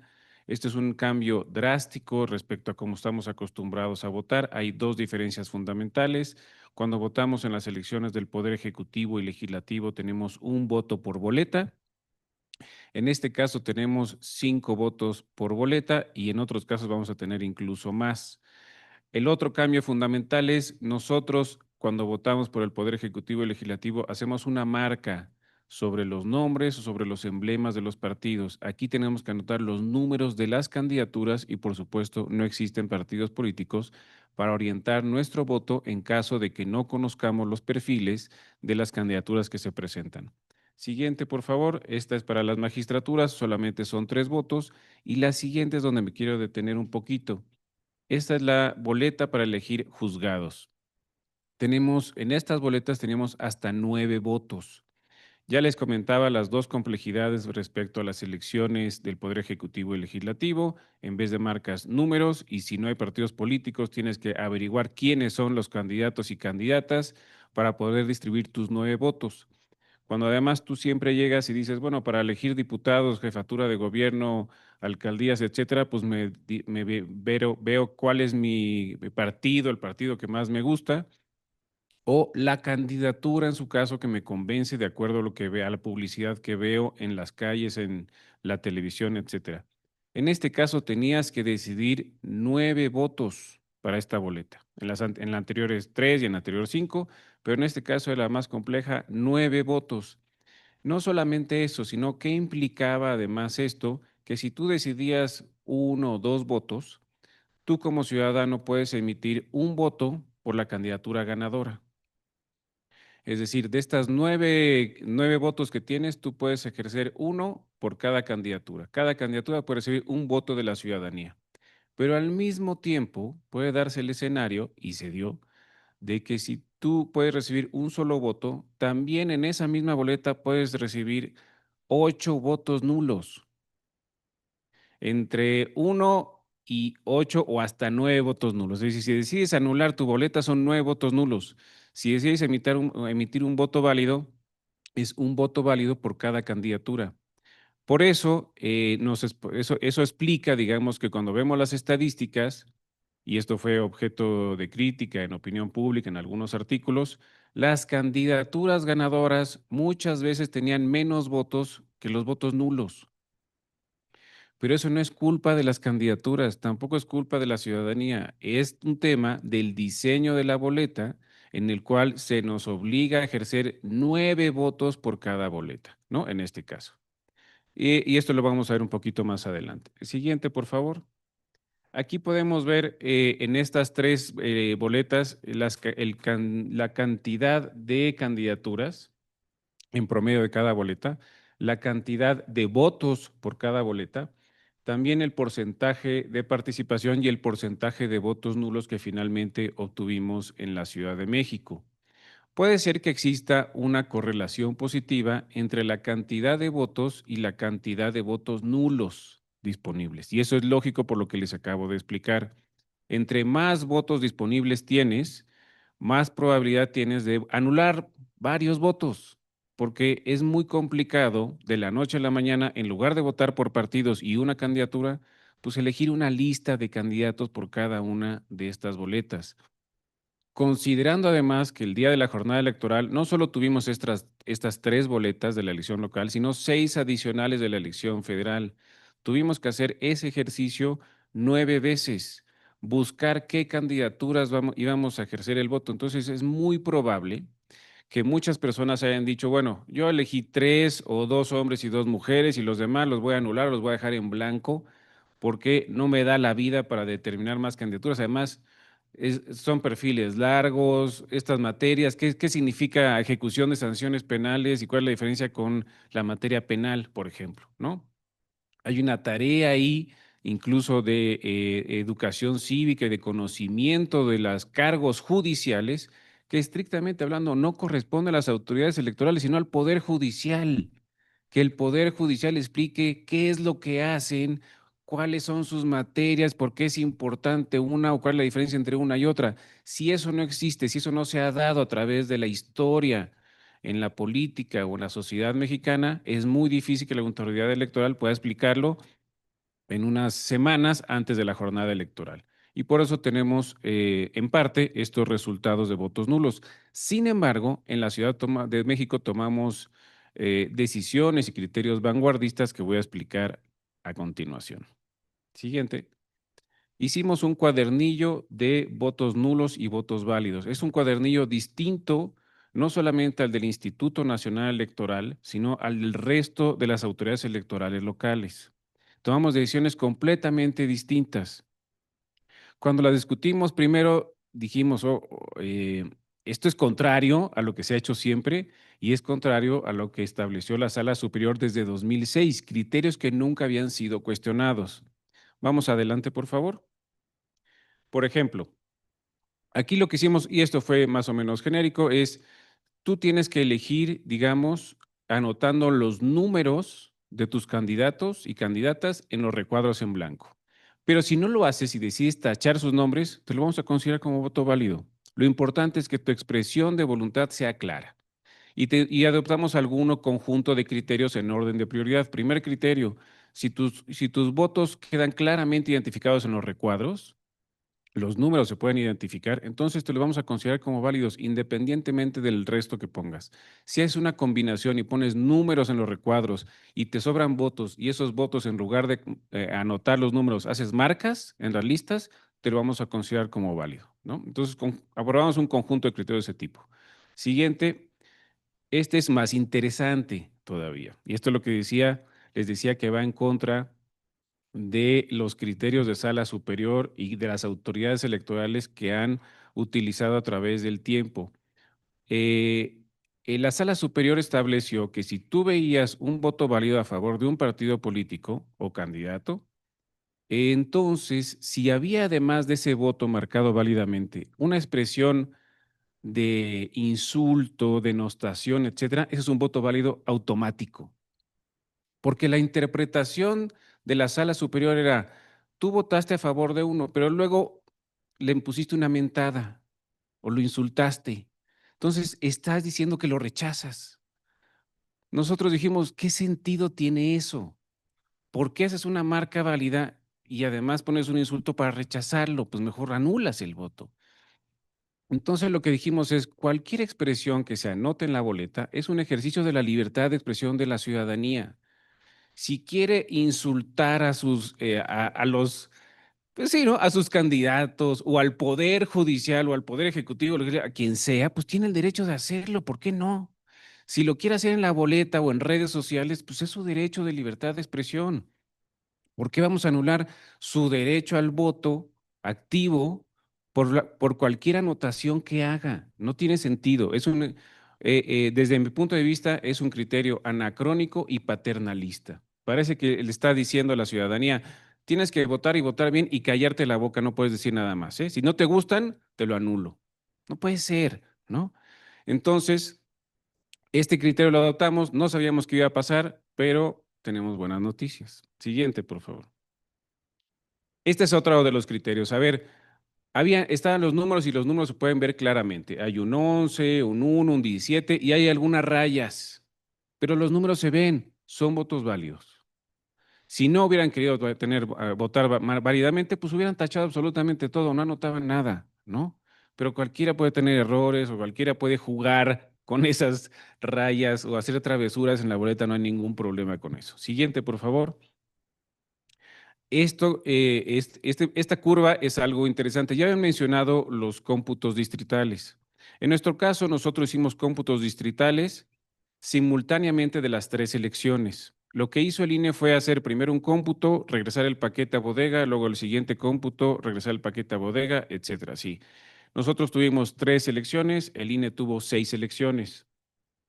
Ustedes pueden ver que la velocidad fue más o menos la misma, solamente que hay una diferencia. El INE tuvo el doble de boletas, es cierto, aunque no el doble de candidaturas, pero tuvo el doble de boletas, pero también tuvo 4 veces más personal para hacerlo que el Instituto Electoral de la Ciudad de México. El doble de boletas, pero 4 veces más personal. Y la velocidad de captura de la información transmitida en tiempo real y con nuestros sistemas fue prácticamente la misma. Es decir, hubo un instituto, no voy a mencionar cuál, que fue más eficiente que la autoridad nacional. Siguiente, por favor. Comparativa entre el INE y el ICM. A mí me gusta comparar para ver parámetros, no es por molestar a nadie, pero es para poner parámetros, fijar parámetros. ¿Hiciste bien tu trabajo o no? Yo soy un tipo obsesionado con saber si tomamos buenas decisiones, si tuvimos un buen ejercicio, si ejecutamos bien los proyectos, los acuerdos que aprobamos y si además hicimos un buen uso del dinero, de los recursos públicos y del personal. ¿Qué nos dice esto? Este cuadro nos habla de los votos nulos y la participación que tuvimos a nivel nacional en las elecciones a cargos federales y en las elecciones a cargos locales en la Ciudad de México. Tuvimos mucha más participación, estamos hablando de 3, 4 puntos, 3 puntos creo arriba de participación en la Ciudad de México que a nivel nacional y también tuvimos una cantidad menor de votos nulos. Pero ahí estamos comparando varias cosas, son varios cargos. Entonces lo que hice fue en la siguiente gráfica solo comparar los cargos equivalentes. Estamos hablando de Tribunal de Disciplina, magistraturas de la Ciudad de México con tribunales colegiados y juzgados de distrito federales con los juzgados en la Ciudad de México. En el primer caso estamos viendo una comparativa de votos nulos. A nivel federal, el Tribunal de Disciplina Federal llamó más atención que el Tribunal de Disciplina Local. Hubo una votación, unos votos nulos menores. Creo que no alcanzo ver bien ahí los porcentajes, ahorita se los voy a decir acá. Tuvimos 21.99% de votos nulos en la elección del Tribunal de Disciplina Federal y 23.85, es decir, 1.85, 1.90 votos nulos adicionales en el Tribunal de Disciplina Local. Pero en los siguientes rubros les pusimos una paliza. En los tribunales colegiados, a nivel federal, hubieron 30.05% de votos nulos. A nivel local, estos fueron 20.46%, casi 10% de votos nulos menos a nivel local que a nivel federal. Y en la siguiente, donde tuvimos 9 candidaturas, y creo que el INE también tuvo 9 votos, y creo que el INE también tuvo 9 votos en los juzgados, tuvieron 29.74% de votos nulos y nosotros 24.08, más de 5 puntos porcentuales menos de votos nulos en una elección, yo les diría, de las más complejas, porque los juzgados son donde más candidaturas hubo, donde menos expresión, digamos, en redes sociales o en algunas otras materias de publicidad hubo menos conocimiento, y aún así puede ser por los criterios que adoptamos, por el diseño de boleta, por la difusión, lo que sea, que hicimos en la Ciudad de México, hubieron un porcentaje de votos nulos significativamente menor que a nivel federal. Con eso concluyo y, por supuesto, estamos pendientes de elaborar al interior del Instituto Electoral de la Ciudad de México un estudio de votos nulos para poder identificar también los votos que fueron anulados de manera intencional y los votos que fueron anulados de manera accidental. Si la gente anula sus votos de manera intencional, no tenemos nada que hacer, ¿no? Tal vez algo de educación cívica, promoción, pero si lo hacen de manera accidental, entonces sí es un problema de la autoridad y nosotros tenemos que pensar de qué manera podemos hacer un mejor diseño y comunicación de las boletas para evitar estos votos nulos accidentales. Muchas gracias por su atención.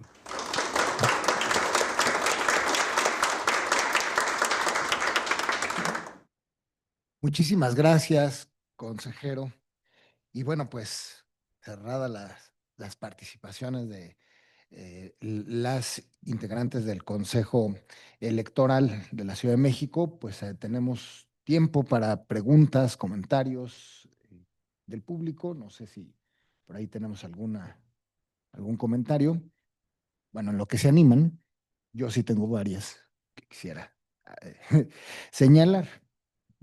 Bueno, que tiene que ver también con lo que, digamos, hemos dialogado en este congreso, pues, ¿no? Una de las cosas que, digamos, ha llamado poderosamente la atención en diversas mesas, con nuestros propios conferencistas magistrales, pues es la coyuntura de esta reforma judicial, ¿no? Y hay que decirlo también, ¿no? En los últimos 2 congresos más importantes a nivel internacional, que fue LASA e IPSA, México es un caso de estudio, ¿no? Y eso es el resultado de esta reforma, que abre, pues, por supuesto, un debate de diferentes ángulos. Y bueno, pues en este caso vimos, ¿no?, la operación de la elección a nivel local, que ese es otro de los temas que ha estado, digamos, en la reflexión de diversas mesas, que necesitamos voltear también a ver, necesitamos voltear a ver lo que sucedió a nivel local. Decíamos hace rato antes de empezar la mesa, porque pues la democracia empieza desde abajo. Y pues necesitamos ver desde lo local cómo se fueron construyendo estos procesos. Es sin duda una tarea muy difícil para las autoridades electorales, porque pues más allá de consideraciones personales, de perspectivas que tengan sobre las normas para llevar a cabo la elección, es decir, por ejemplo, ahora que estamos a punto de que se abre, digamos, oficialmente por parte del gobierno un debate, ¿no?, un diseño de una reforma electoral, pues lo difícil de las autoridades electorales, lo más difícil para la autoridad electoral es hacer cumplir esas normas, independientemente de las consideraciones personales que tengan quienes realizan la función electoral.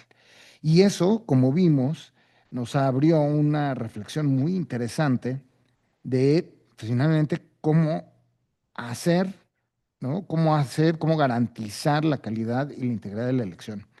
Porque el resultado de la elección no solamente es que vamos a tener servidores públicos, ¿no?, que saldrán como resultado de ella, sino que esa persona además, pues es portadora de una legitimidad que es el resultado de la elección, ¿no? Entonces, lo peor que le puede pasar a una persona electa es que su elección sea altamente cuestionable. Y esa es una tarea que las autoridades electorales tienen que garantizar. Y como nos platicó la consejera presidenta, sin tiempos, o más bien con muy poquito tiempo, sin recursos suficientes, ¿cómo lograr atender este mandato constitucional? Y a mí me parece que hay un tema que hay que resaltar y señalar y ponerlo, digamos, también para los debates que vienen, con un servicio profesional, ¿no?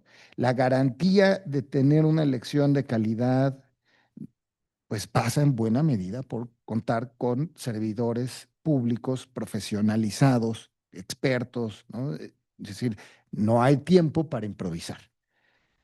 La complejidad, ¿no?, que vimos para la distribución de candidaturas en territorios que no se corresponden a la representación tradicional del Poder Legislativo, pues es otro complejo tema que habrá que analizar, porque pues así no nació el Poder Judicial, pero habría que adecuarlo, ¿no? Y entonces, como nos mostró la consejera Cecilia, ese trabajo pues es bastante complejo y abrió, por ejemplo, muchos cuestionamientos. A mí yo me acuerdo mucho del debate del Distrito 11 judicial, ¿no? Pues porque son 3 demarcaciones. Bueno, sí, claro, pero pues es que ¿qué demarcaciones? Son las menos pobladas de la ciudad, ¿no? Entonces tiene una lógica.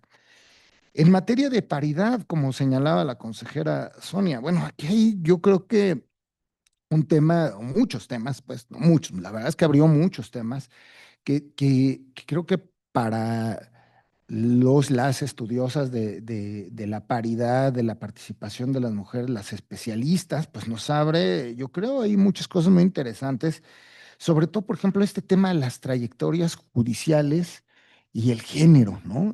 En efecto, pareciera en un momento que había, ¿no?, que hay materias, pues como hay oficios que parecen exclusivos de los hombres, ¿no? Este proceso, pues, muestra algo muy interesante para el estudio de estas trayectorias judiciales con esta perspectiva de género. Pero también me llamó mucho la atención el efecto de la competencia electoral en materia de violencia política cuando la competencia se da entre mujeres, ¿no? Esta es una cosa bien interesante, este, ¿no? Que yo creo que también habría que poner ojo en el futuro, ¿no? Comparar, como dice muy bien el consejero Ernesto, para tener una perspectiva amplia de estos efectos que, ¿no? Porque este ha sido un tema recurrente de reflexión en este Congreso, ¿no? Como la mayor participación de las mujeres, pues también ha incrementado, ¿no?, estas violencias, pero aquí tenemos unos datos muy interesantes como para reflexionar. Y bueno, otro de los temas que me parece importante para pensarlo digamos, sobre esta reforma y lo que pudiera venir en el diseño que se plantea o los diseños que pudiera haber en materia electoral es, pues, cómo hacer, ¿no?, que la elección, o sea, ya digamos, la materialización de la elección en la jornada, digamos, desde la perspectiva del ciudadano, sea lo más sencillo posible, ¿no? Es decir, cómo hacer que la boleta sea entendible. Porque además nos enfrentamos a un modelo insólito en nuestro caso, pues, ¿no? Listas abiertas. Teníamos como ciudadanía tantos votos como cargos a elegir. Y entonces, y además, la posibilidad de que pudiera haber hasta 3 candidaturas por cada uno de los cargos a elegir. Y eso nos abría un universo impresionante de posibilidades. Y eso, digamos, hacer una, un- una boleta de listas abiertas implica diseños muy complejos, ¿no? En el mundo hemos visto diseños que incluso luego son como revistas para votar, ¿no? O sea, son tantos cargos y tantos votos posibles que esa ha sido una de las fórmulas, o estas superboletas así, tamaño, cartulina, ¿no? Es una cosa muy compleja. ¿Cómo hacerlo sencillo? Bueno, pues eso es una tarea que vimos en el diseño de las boletas y las implicaciones, que además son dobles. Decía, por un lado, pues facilitar que el votante pueda emitir su voto, pero luego la otra, el cómputo, que el cómputo sea transparente y que garantice resultados confiables, ¿no? Entonces, el diseño de una boleta que yo decía cuando empezó el proceso electoral judicial, yo decía en varios foros, nos abrimos al debate de temas que parecía que ya no debatíamos, ¿no?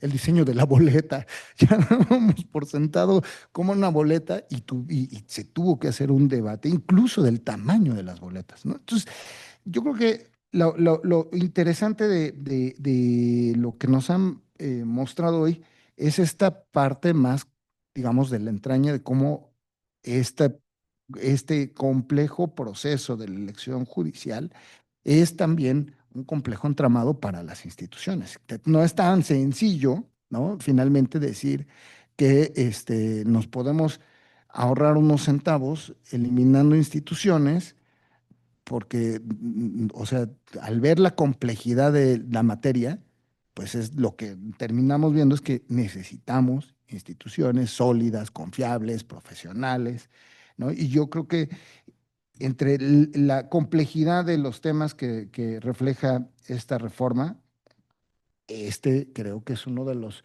buenos aprendizajes que tenemos que tener para las siguientes discusiones que ya en la coyuntura nacional se están abriendo. Y bueno, pues esa era como la reflexión, más que como solemos decir en estos congresos. Yo más que una pregunta tengo una reflexión, ¿no? Y entonces va la tercera ponencia. Bueno, muchas gracias. Y bueno, pues ahora sí, si alguien más quisiera. Ya, por allá. Hola, ¿qué tal? Buenos días. Ya varias cosas, también ya las colocó el colega. Yo sí tengo unas preguntas concretas, trataré de ser breve. Entendí yo en este proceso que no traté de meterme demasiado, yo estoy en otros temas y me parecía muy polarizado, muy complejo desde el punto de vista de que no soy especialista ni cercana al Poder Judicial, pero yo entendía así, lejana, que había como dos grandes posicionamientos. Quienes decían sí se puede, es necesario, de fondo es importante la elección de representantes, en este caso del Poder Judicial, y quienes decían esto es imposible.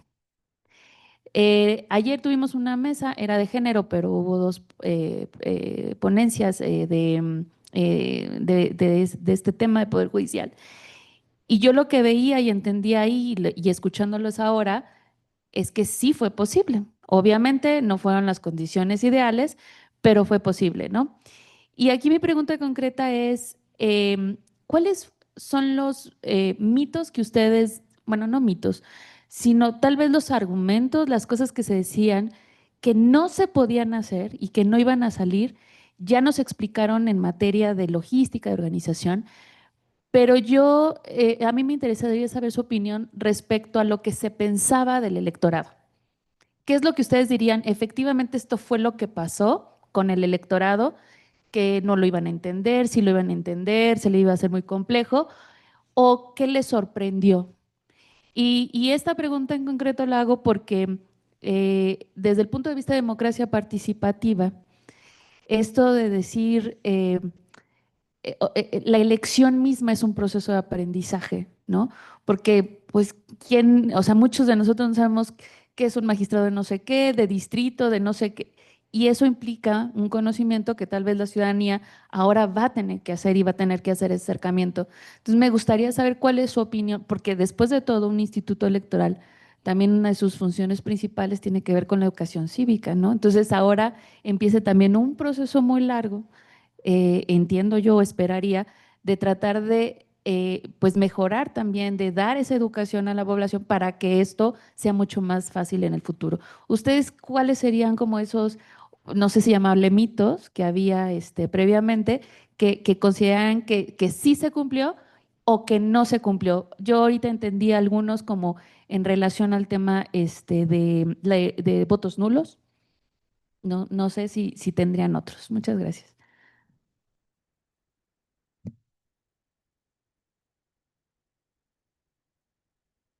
¿Cuál es tu nombre?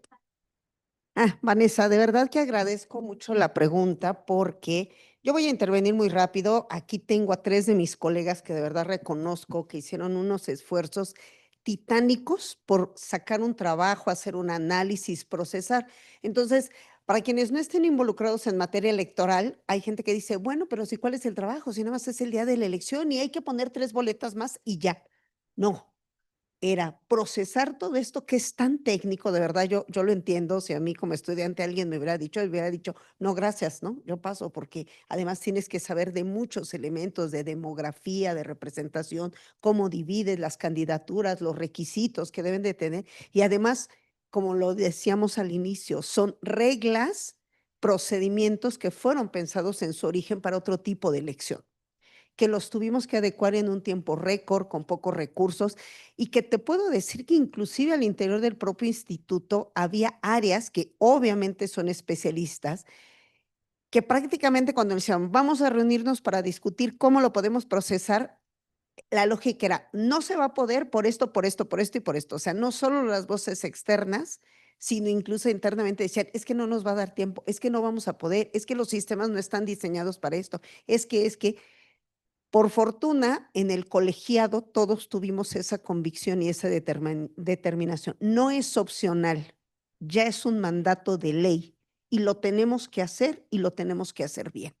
Y eso creo que fue una tarea que tomamos en nuestras manos y que además los integrantes de la comisión tomaron muy en serio, porque salir a la discusión y sumarnos a las voces de no se puede es, si es un mandato, lo tenemos que hacer y lo tenemos que hacer bien porque, se los digo francamente, sí veíamos avecinarse lo que ya se está perfilando, una reforma. Y el mayor elemento y el mayor argumento para decir no sirven, no cumplen su tarea, es que esa elección no saliera bien. Entonces nos estábamos jugando nuestra permanencia también. De manera recurrente nos jugamos la permanencia a lo largo de los 26 años que tiene este instituto de existencia. Entonces dijimos, tenemos conocimiento, tenemos experiencia, sí vamos a poder y tenemos que poder. Y yo creo que eso fue una de las principales barreras de, a ver, quitémonos esa telaraña, repensemos los procesos de otra manera y adecuémoslo todo lo que sabemos para sacar adelante esta elección y que sea exitosa. Entonces, eso es lo que yo quisiera decir, pero bueno, por supuesto que aquí los integrantes de la comisión se enfrentaron a muchas deliberaciones, más que yo al no ser participante de la comisión, pues me perdí de esas ricas discusiones. Consejero Ramos.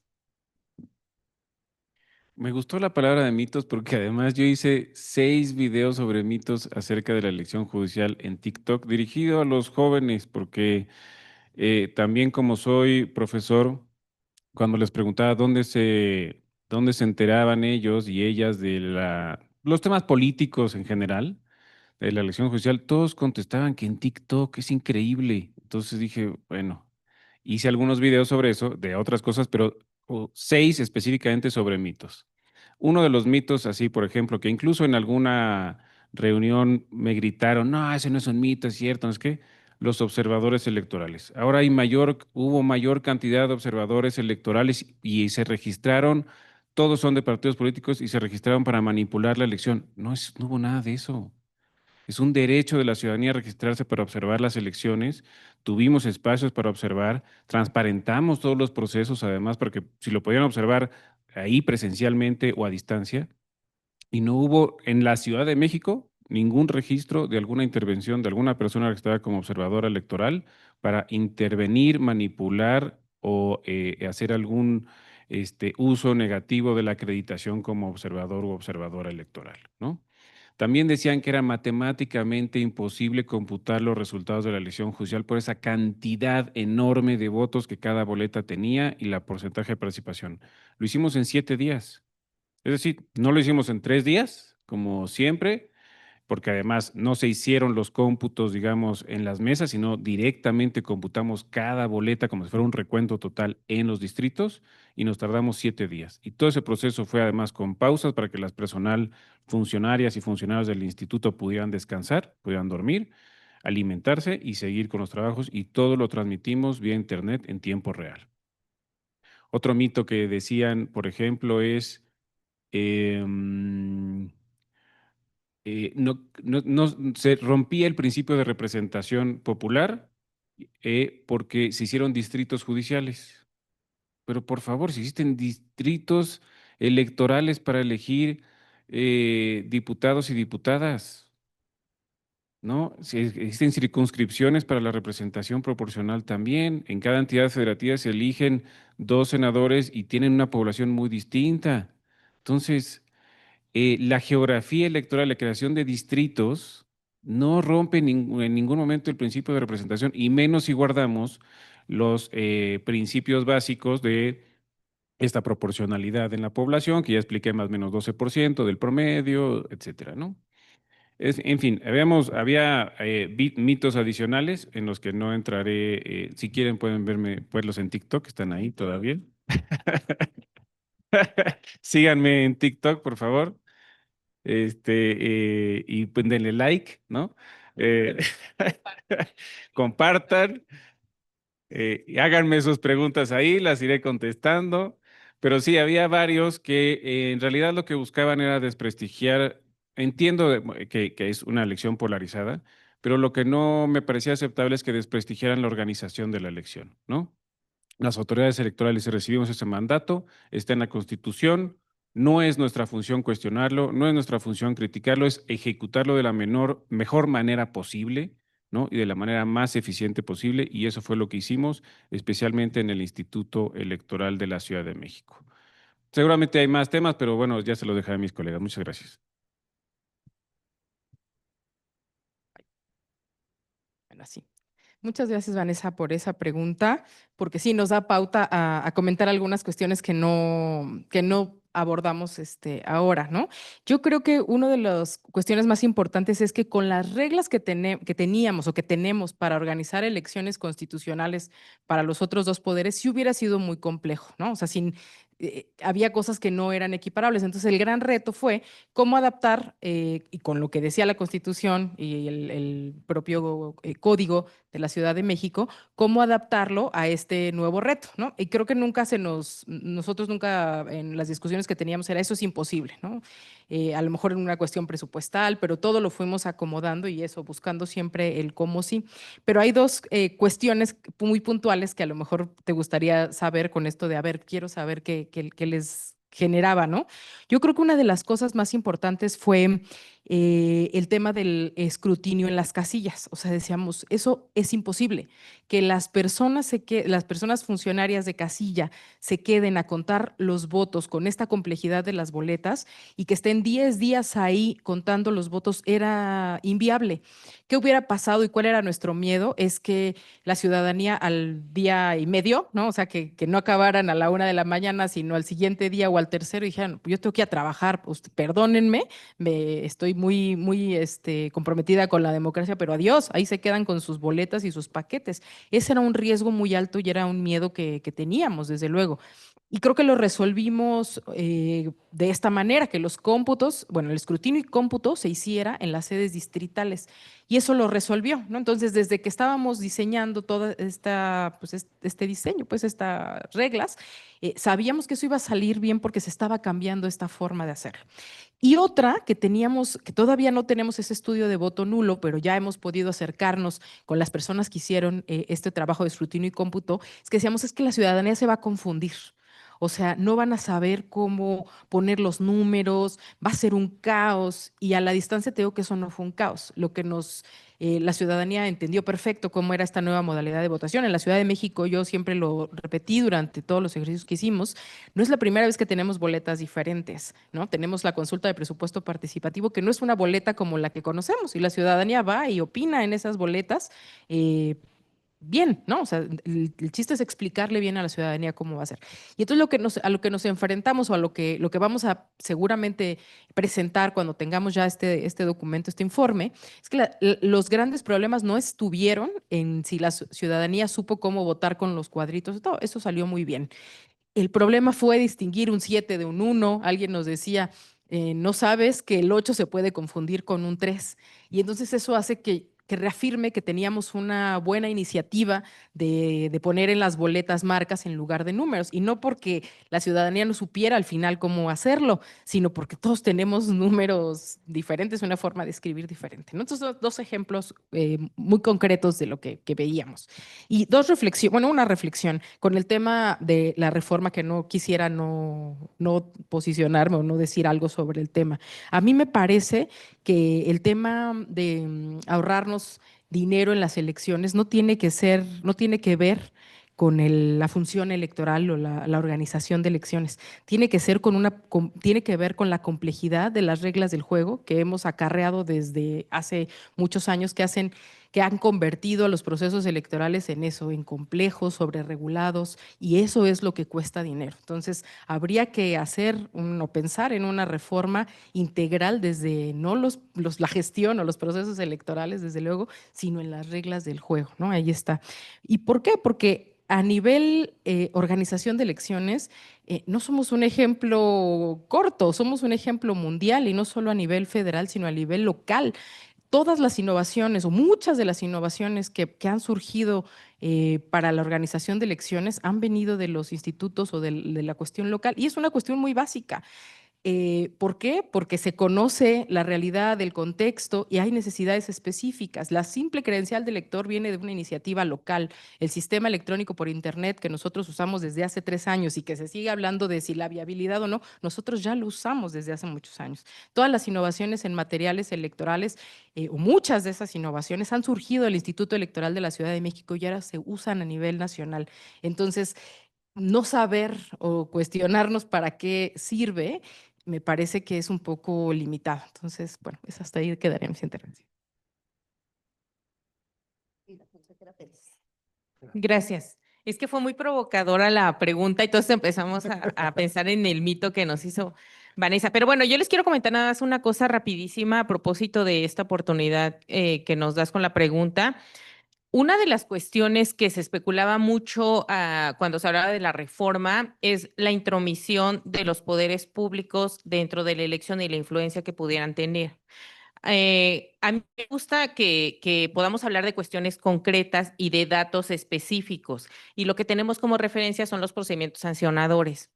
Les comentaba, no tuvimos procedimientos. Ceci y yo integramos la comisión de quejas y no tuvimos procedimientos en donde denunciaran, no sé, como en su momento fue a funcionarios públicos que estuvieran vinculados con programas sociales, que estuvieran diciendo, oye, están condicionando el voto o están diciendo para que haya continuidad, tampoco intromisión de entes prohibidos como sindicatos o algún tipo de reunión en donde estuvieran incitando a que votaran por ciertas cuestiones. Y sé que lo primero que se viene a la mente es qué pasó con el tema de los acordeones. Y sé que hubo una circunstancia muy específica a nivel nacional, pero ¿cuál es nuestra experiencia a nivel local?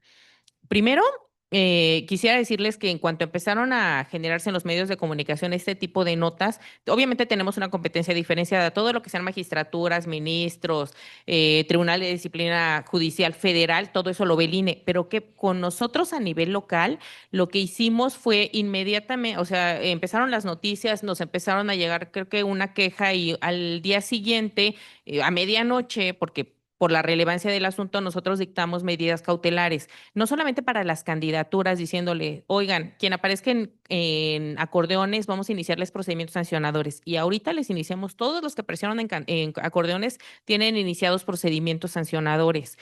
Además dijimos, hay que cuidar la equidad en la contienda. Y algo que detectamos es que todos los medios de comunicación decían, miren, aquí están los acordeones. Entonces le dijimos, oigan, medios de comunicación, tienen libertad de expresión, pero por favor eviten exponer los nombres de quienes aparecen en los acordeones, porque ustedes les están dando también publicidad y podrían generar una inequidad en la contienda. Entonces les notificamos a todos los medios de comunicación y les dijimos, oigan, no es un tema contra libertad de expresión, pero por favor eviten esta difusión. Entonces empezaron también a difuminar los nombres para evitar darles mayor publicidad.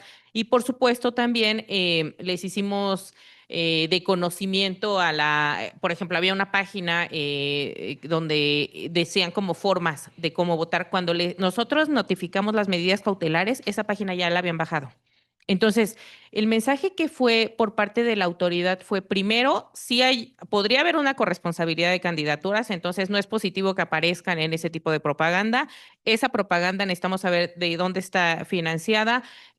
Vamos a evitar esa difusión en medios de comunicación y se les notificó, o sea, prácticamente el área estaba notificándoles esas. Por supuesto, también los medios de comunicación nos ayudaron a difundir estas medidas. Al día siguiente ayudó mucho que el INE emitió en su momento también unas medidas un poco en el mismo sentido. Y bueno, lo que quisiera decirles es que de acuerdo a lo que tenemos ahorita de investigaciones, pues no hemos tenido, en su mayoría tenemos 22 procedimientos abiertos. Algunas vistas que nos dio el INE, nosotros ya habíamos abierto procedimientos que ahorita están en sustanciación y se van a mandar al tribunal, pero no podríamos decir que hubo esa influencia en la elección local, y posteriormente seguramente cuando se resuelvan los procedimientos podrán tener una numeralia mucho más concreta, pero esa idea también que se tenía de que pudiese haber una influencia de factores externos en la Ciudad de México, creo que valdría la pena reflexionarlo si esto efectivamente fue pues una percepción equivocada o fue algo que se dio en la realidad, porque también pues obviamente nos deja muchos aprendizajes para la siguiente elección. Gracias. Muchísimas gracias, consejera. Y bueno, pues tenemos siempre un enemigo en estas buenas pláticas donde uno aprende mucho y es que el tiempo se acaba y pues el tiempo se nos ha acabado. Quiero agradecer a todas y todos, por supuesto, a las integrantes del Consejo General del Instituto Electoral de la Ciudad de México, a quienes nos acompañan aquí, pero también a quienes nos han seguido en la transmisión.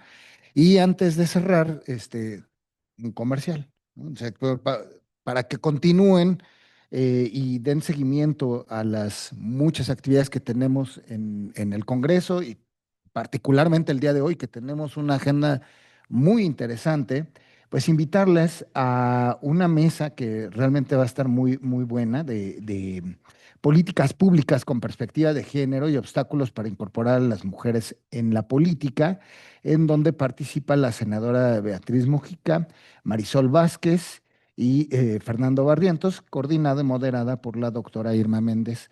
Eso es a la 1 de la tarde. Y bueno, pues espero que nos puedan acompañar en estas mesas y bueno, pues en esta en particular. Y bueno, pues ahí está el comercial para que nos sigan acompañando en los eventos del Congreso. Muchísimas gracias a todas, todos, todes. Hasta luego.